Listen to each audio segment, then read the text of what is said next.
Here we are.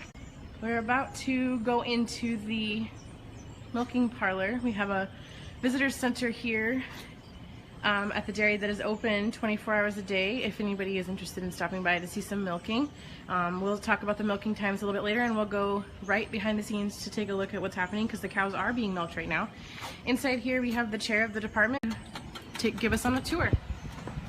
Hi Kathy. Hi, how are you? Good. My name's Kathy Cadell. I'm the professor of animal science and the chair of the agriculture department at Andrews University. I thought I'd show you a little bit around in our visitor center. In this area we have our historical displays.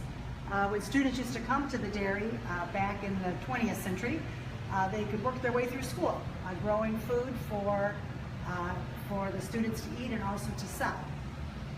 The dairy's been here since 1907. The school moved here from Battle Creek in 1901, so the dairy was begun shortly thereafter, and it was used to provide milk and dairy products for the students and also work for the students. That continued on up until the present day.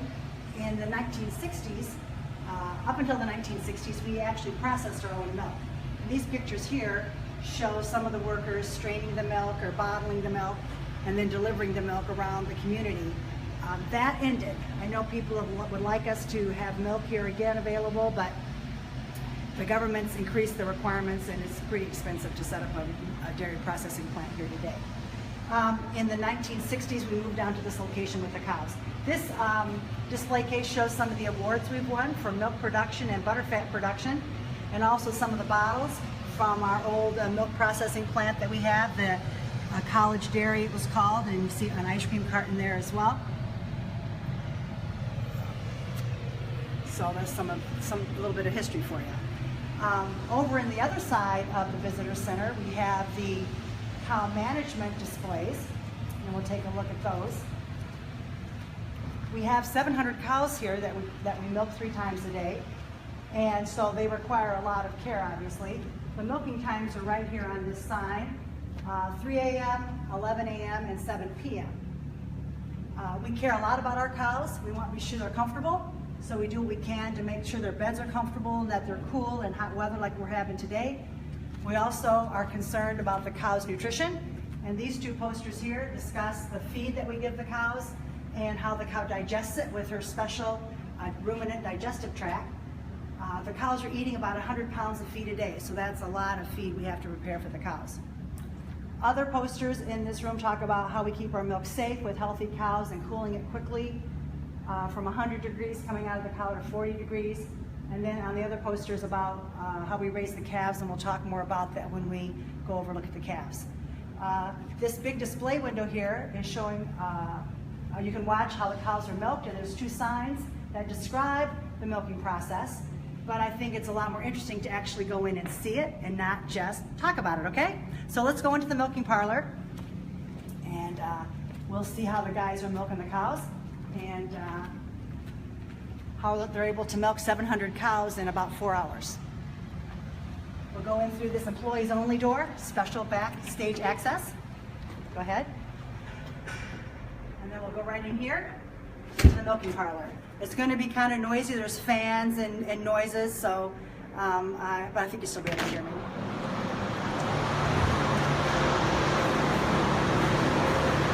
So this kind of milking parlor is called a double 20 parallel parlor. That means you can have 20 cows on a side and they stand side by side. We milk them between their back legs. It's a lot fewer steps for the workers to step from side to side as opposed to the cow. When the cow's finished milking, as she walks out, you see the cows are walking out right now. A whole group will walk out at a time, and then the milkers hose down the deck and get ready for the next group to come in. And the cows just hang here lots of times. They can go back to their barn if they want to go outside and just hang here and just kind of relax until the next group comes in. And you can watch the group coming in now. He's lowered the gates, the head gates, and the next group's going to be coming in pretty soon as they get that deck washed off. This group is a group from a lot we call Lot 2. These are cows that have been milking for a number of months and the milk production is kind of going down, so they're kind of in that later lactation category. So he's opened the gate, and we'll see if someone will come in. They might get shy seeing us down here. Here we go. They just walk in on their own. They're probably going to stop and look at us because we're kind of different. They walk in on their own, and then they make a right turn, and they just stop at the first stall, and the next cow then just fills in the cider. This is all designed to take the cow's natural behaviors in mind.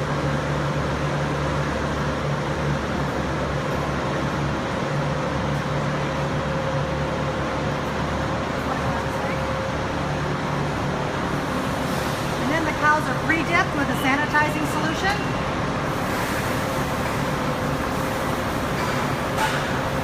And then after that sanitizing solution's been on there, it's rubbed into the teeth, stimulating the milk release.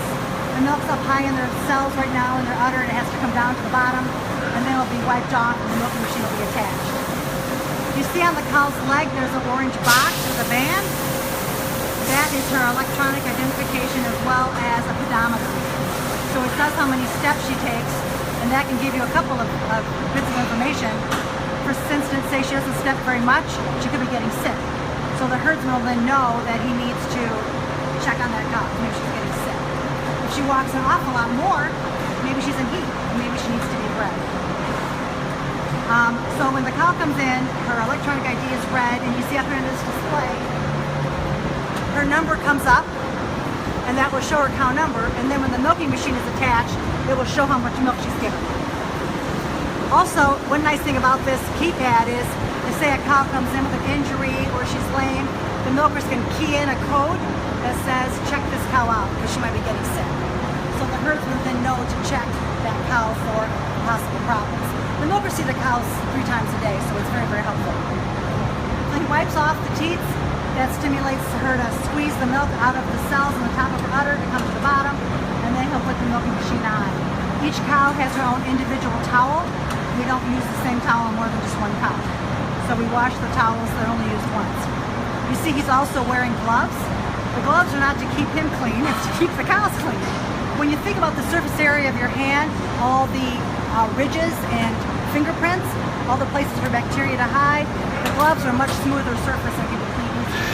So he turns on the vacuum and attaches the milking machine to the cow. He adjusts it so it's set just right. We now see this has gone to 0, and it will then start to show when the milk starts to come down. You start to see the amount of milk that she's given. You can see also the milk in the little window there coming out.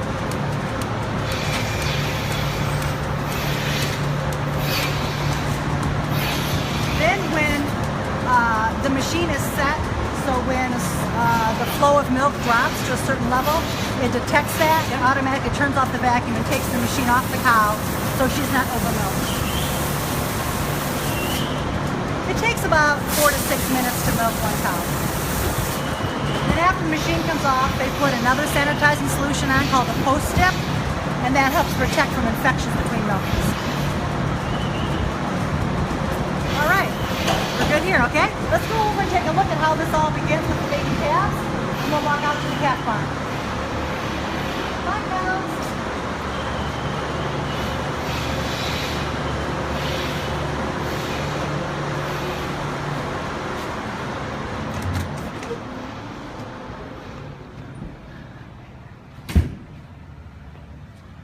The baby, the cow has her first calf when she's about 2 years old.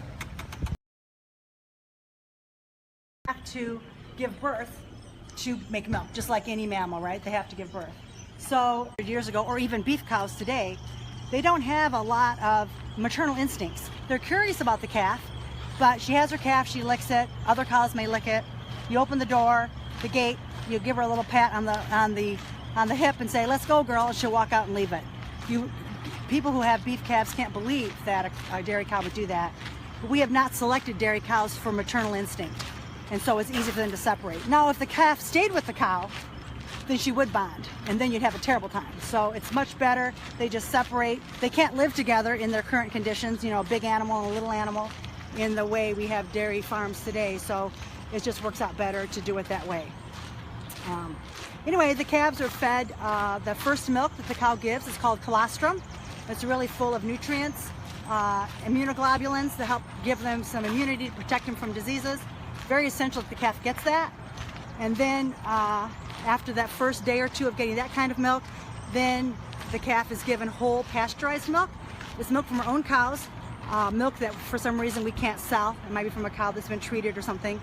And we pasteurize it and feed that to the calves. They get half a gallon twice a day, and in a group feeder. As they get a little bit older, they start to get offered grain and hay, and then they start to nibble on that, and then usually they're weaned by the time they're 2 months old. So in here, we have the baby calves, and they're housed in groups of 6. The calves with the blue tags are the boy calves. These are very young calves. Very small. So these are the boy calves. They're sold. Someone comes and buys them. The girl calves, though, have the yellow tags, and they stay here their whole lives. So this calf, you can take a look at her. Come here, girlie.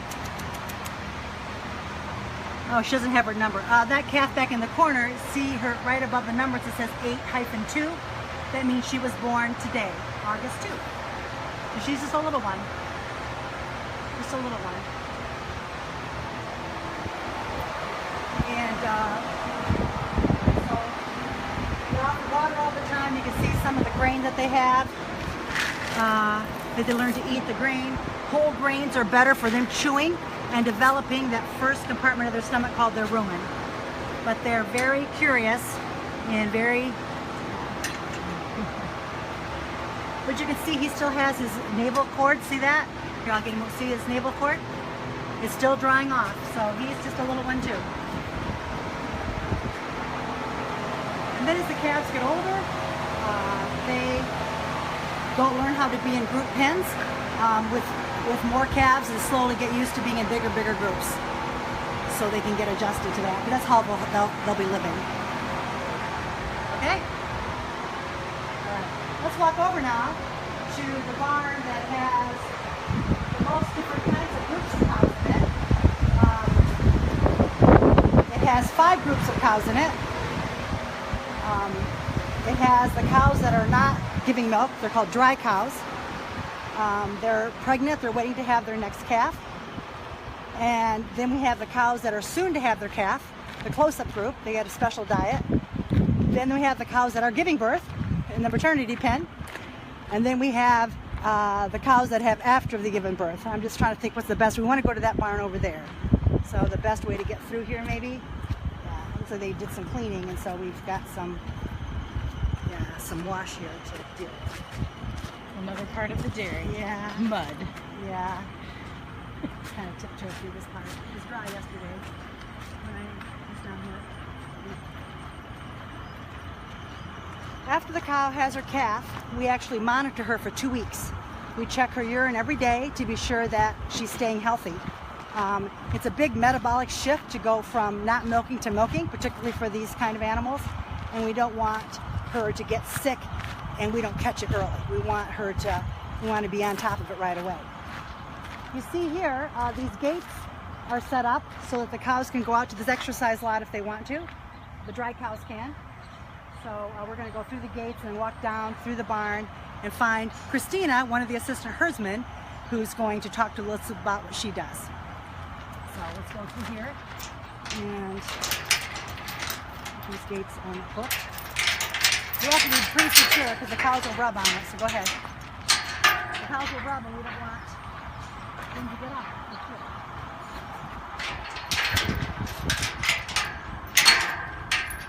It's a beautiful day today. It sure is. And we'll go through this one now.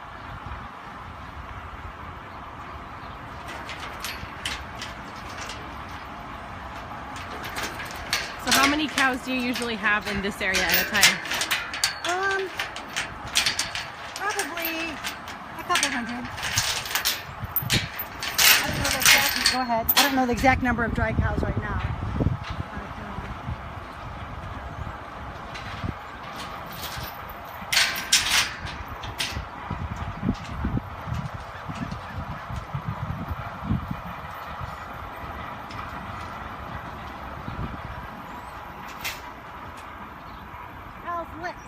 you have to be careful that they don't lick things, the chains off the hooks, you know. Anyway, it's going to be noisy in this barn because we have the fans running, and but that's okay. We have to keep the cows cool. All of our barns have very high sides. You see the 14-foot high walls that have curtains that open up. So we want to keep that, a lot of fresh air coming in the cows, a lot of ventilation is very, very important. The cows here on the right are the cows that have had calves fairly recently or have some mobility issues, so they really can't use the typical stalls. So they're in this stall and they get fed pretty rich food, corn silage, there's soybean meal, there's chopped hay, there's whole fuzzy cotton seeds, there's corn gluten feed. There's all sorts of things there to be sure they get a good diet. Do we produce that food here on the farm? Yes, we produce about 700 acres of corn that we chop up for the cows. The cows on this side are the dry cows, and they're not making any milk, so they don't get really fancy feed. They have pretty boring feed. And you can see how different it looks. You can see it has a lot more fiber in it, a lot more straw.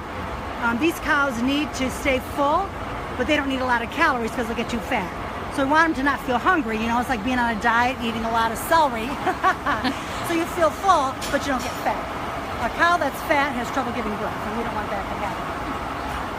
These are the dry cows over here. They're in various stages of getting ready to have a calf. Anyway, while we were talking a minute ago, the misters just went off. The misters spray a little mist of cool water on the cows. There's a mister right here. That one doesn't, it's working, but that one is. And you see this cow looks kind of damp on her back? The mister sprayed water on her, and then the fans will blow to cool her off. Cows don't sweat very well, and so they need to have sort of a way to cool them. They like it about 50 degrees or below. They like it very cool. This is So not the place for them in the exactly, summer. Exactly. So we mist them with water and then blow the fans on them to kind of simulate sweat. And also we give them extra salt baths in the summer too. They have a lot of salt in their saliva, so and they produce, of course, making milk produces a lot of salt too. Most people ask me what the ear tag numbers mean, so I thought I'd explain it. Let's find a cow that's a little friendlier. See, they're a 4-digit number. The first digit, the 3 there, is the last digit of the year she was born. So she would have been born in 2013. The 362nd heifer calf, born in 2013. Okay? So that means she's 4 years old, or at the end of the year she'll be 4. We have, with 700 cows milking, we've got 700 calves all year. And maybe a little more than that, about 20% of those are twins. So, yeah. Now you usually have a cow at the fair, right? We have in the past. And you'd like to try and get one that's going to give birth during the week of the fair? We have done that in the Wonders of Birth Barn. We've had cows giving birth, and that's always been a popular thing. Probably not this year, unfortunately. We just don't have the staff to manage that. But I know they show a video of the cows calving at the fair, so that's been kind of fun for people. Anyway, so we will walk around, and there's Christina giving a new calf a bottle. Hi, Christina. She's a graduate of a program a couple years ago. She's been working down here since.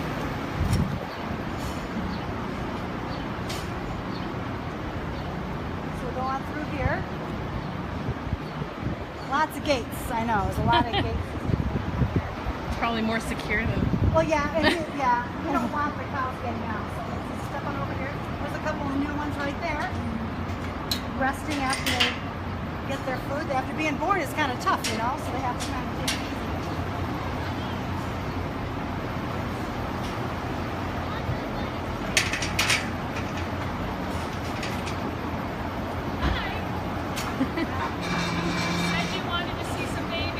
Sure, yeah, terrific, yeah. The cows cooperated with us and gave us some babies. We got a set of twins. Oh, twins, okay. Oh, Just Yeah. finished his breakfast. He liked that, boy. Oh my goodness. Good. Is that a little boy? That's a little boy. They're all boys. Oh, okay. Yeah. All right. And the pin behind us is where the pregnant moms are. It's kind of like we call it the maternity pin, where they hang out until they're ready to have their calves. We try not to have too many cows in there at once, as you can imagine, so that they don't get. Look at him, he got right to his feet. Look at that. He's a pretty strong little He is a strong one. Yeah. How old is he? He was born about an hour ago, 2 hours ago. An hour. He's doing really well. Yeah. Oh, he has something to say. Yeah. Come back with that bottle. He chucked that thing down. Yeah, that's nice. That's good. That's good. So what does a day look like for a student here working in the ag program at the dairy herd? Well, it really depends on what department you get into. I graduated in 2015, so they hired me on full time. So I'm not a student anymore, but it's basically what you're interested in, really. If you're more interested in the calves, then they can get you set up with that program, and so you can work in the morning or in the evening, depending really on their schedule. They can do basically anything a regular calf feeder would do. I got into this because I started off milking when I went to school, and then I would see the herdsman, which they take care of the cows. I would see him out here, and I wanted to get in on some of that action. He looked like he was having fun out here. So I asked him if I could shadow him sometime, and it turned out he just hired me, and so I've been shadowing him for a year or two, and then they hired me on full time. Yeah, we have in our, for students who want to work in the dairy as a career, and they can make some pretty good money, we can set up a formal program. Christina sort of got into it after she was here and fell in love with the cows. But people who come in wanting it will have a systematic program where they work with the herdsman like Christina or another herdsman to learn all about obstetrics, caring for the newborn calf, and milking and nutrition and reproduction and herd health. And you would say you probably spend most of your time in this barn, right? Yeah. Yeah. The babies are Especially born. right now. And you got somebody over here. What's going on here? We're not sure why, but her foot started swelling up, so she's getting a spa treatment. That's Epsom salt, and we're soaking it. And it's actually working. The swelling's gone way down, and she's getting better. She can put more weight on it, so we're pretty happy with her. And I bribe her. I give her some special cow treats. I noticed they were really tucking into that food, Yes. and I go, you must have given them the fancy food from Yes. across the aisle. I showed them earlier the difference in between the two different kinds of feed. Yeah. So these cows do not have those orange tags on their legs Right. that the milking cows do. Is that just because they're not milking right now? Yeah, I like to give their legs a break. Like sometimes they get some dirt and stuff in there and kind of rubs on their leg. So if we cut it off during their dry period, it gives their leg a break, and they get a brand new band when they start milking. So there's less problems. She's taking that soaking very well. Yeah, I think it actually feels kind of good for Yeah, her. she's not knocking it off. Is that warm water? Yeah, it's warm Yeah. water. Well, good. She was kind of antsy yesterday. It didn't go so well, but today she's being Yeah. good. Well, she learned that it makes her feel better. Yeah. Yeah. This cow, for those of you who are just joining, was born about an hour ago. Do we have any questions from people who are watching live? Do we have any questions for Christina or Kathy today? Ask them now. We will post this video on YouTube. It'll be out here on our Facebook page, and we'll post it on Twitter so that you guys can comment later with other questions, and we will get back to you. So thanks for joining us live. Thank you, Christina, and thank you, Kathy. Thank you so much.